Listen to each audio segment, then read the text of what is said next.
She smirked and said, "You're not going anywhere. You need me more than I need you." After I threatened to end things, I smiled back and said, "Let's test that theory." What she discovered 6 months later made her realize how wrong she was. I, 29 male, stood in our kitchen last January, watching Isabel, 31, scroll through her phone while I tried to have a serious conversation about our relationship. We'd been together 4 years, living together for 2.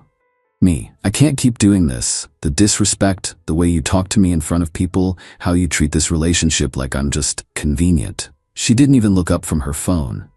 "Isabel, I'm serious. Something needs to change or I'm done." That's when she finally looked at me and smirked. Actually smirked. "Isabel, you're not going anywhere. You need me more than I need you." Excuse me? Come on, Garrett. Look at you. Look at me. You're punching above your weight and we both know it. What are you without me? Some IT guy who plays video games and can barely match his socks. She stood up, walked over, patted my cheek condescendingly. "Isabel, I make you look good. I got you into social circles you'd never access. My connections got you that promotion. My style advice is why you don't dress like a teenager anymore. Face it, you'd be lost without me." Me, you really believe that? It's not belief, babe. It's fact. I'm the best thing that ever happened to you. You're lucky I put up with your boring job, your weird friends, your family drama, so no, you're not going anywhere. I looked at her. Really looked at her. The woman I'd loved, who I'd thought loved me, reducing our entire relationship to a power dynamic where she held all the cards. Me, let's test that theory. Laughing. Test what? Me, you think I need you more than you need me. Let's see who's right. This is stupid. Stop being so sensitive. No, I'm serious. Let's run an experiment. 6 months. We stay together, but I stop needing you. See what happens. That's the dumbest thing I've ever heard. You can't just stop needing someone. Watch me. She rolled her eyes, went back to her phone.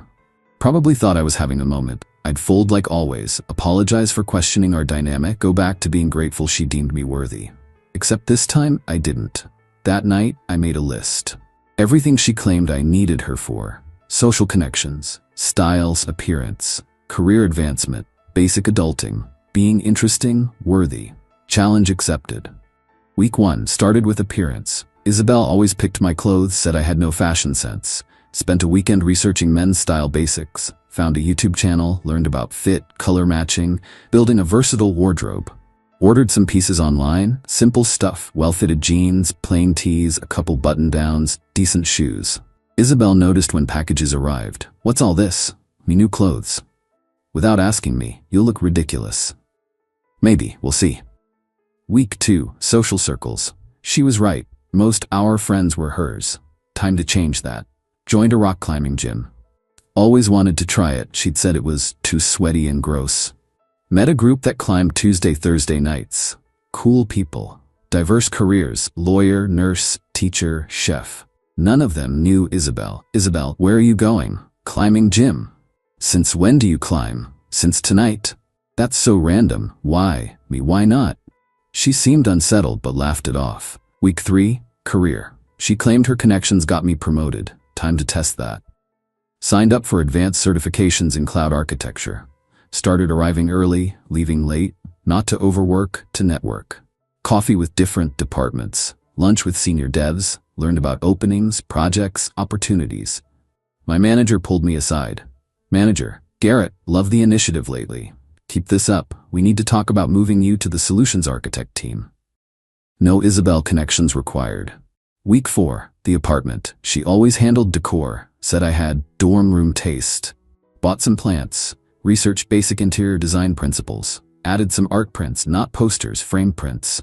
Rearranged furniture using actual design concepts. Small changes, big impact.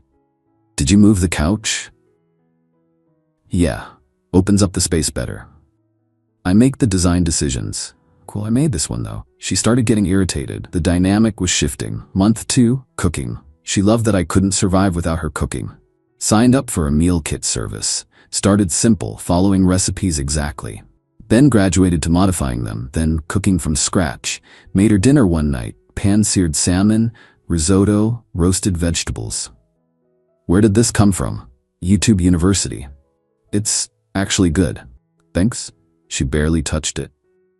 Month 3, interesting conversations. She always said I was boring, that she made me cultured.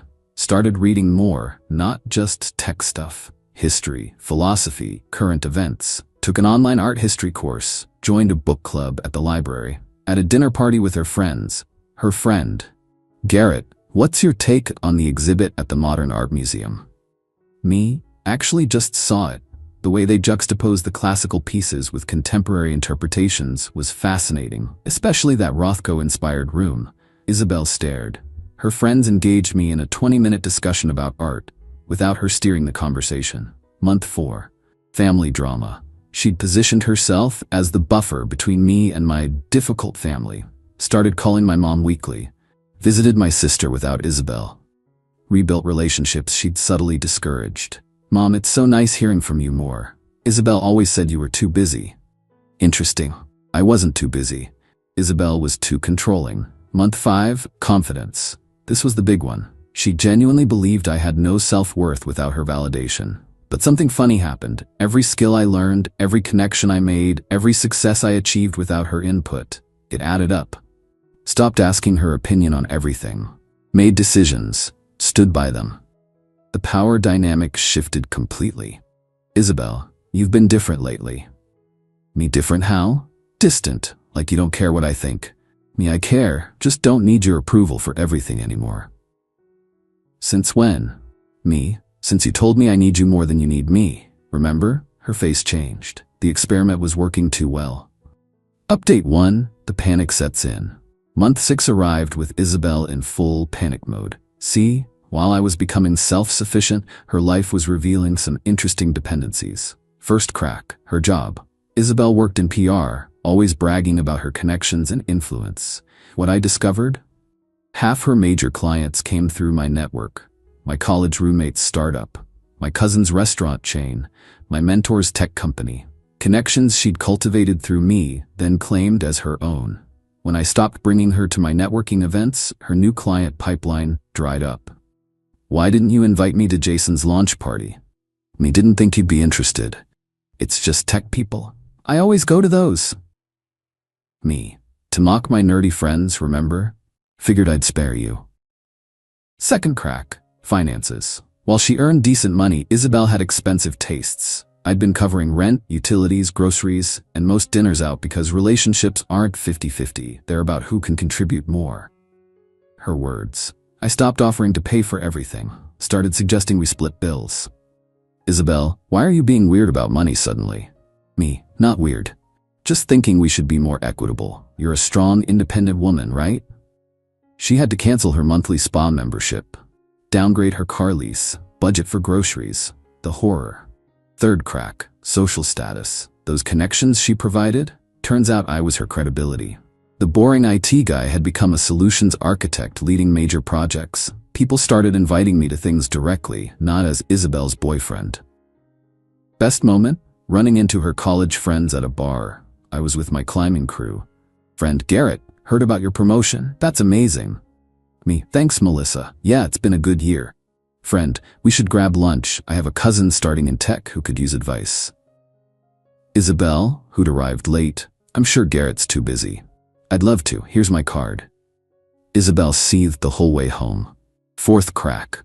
The relationship itself. With me no longer desperately seeking her approval, the dynamic broke entirely. She started doing things she'd never done before. Cooking dinner, badly. Suggesting date nights to places I liked. Buying me gifts, generic, but she tried. Complimenting me, awkwardly.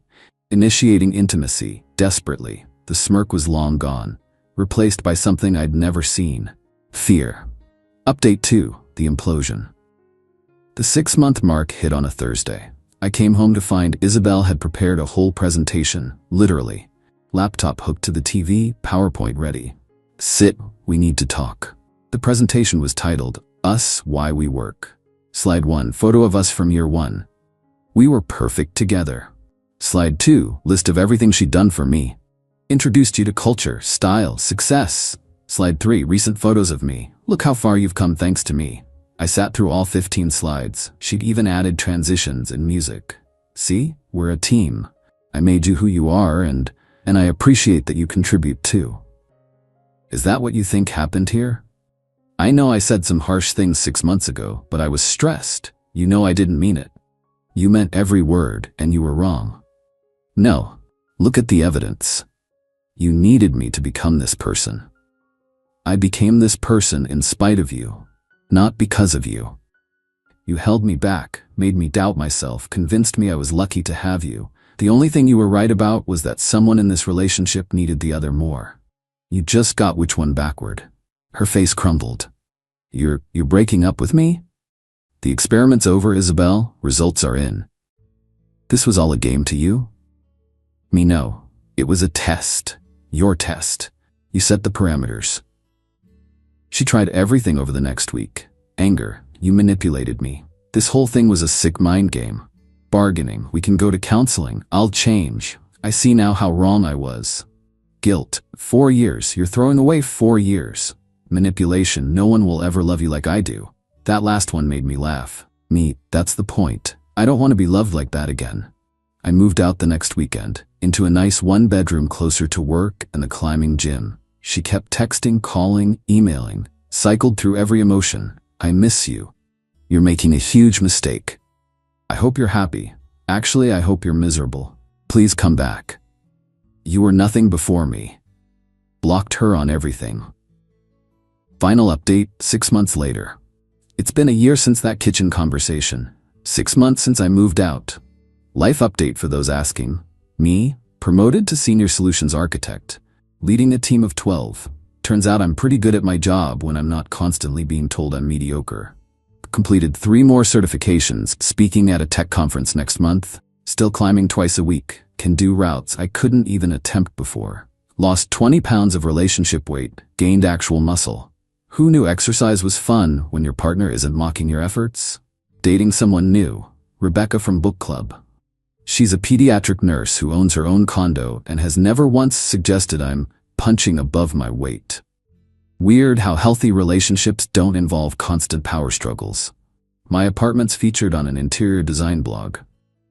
Yeah, the guy with dorm room taste got featured for his minimalist bachelor pad that doesn't sacrifice warmth. Still makes me smile. Family relationships stronger than ever.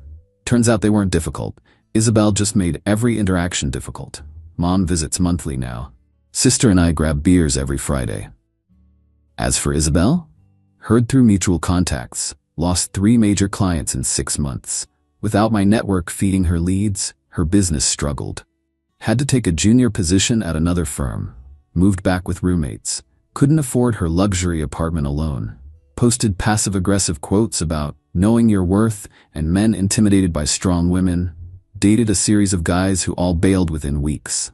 Turns out people don't enjoy being constantly told they're inferior and lucky to be chosen. Last I heard, she was in therapy. Good for her, honestly. Maybe she'll figure out that relationships aren't about power dynamics and who needs who more. They're about 2 whole people choosing each other. But the real kicker? Ran into her last month at a coffee shop.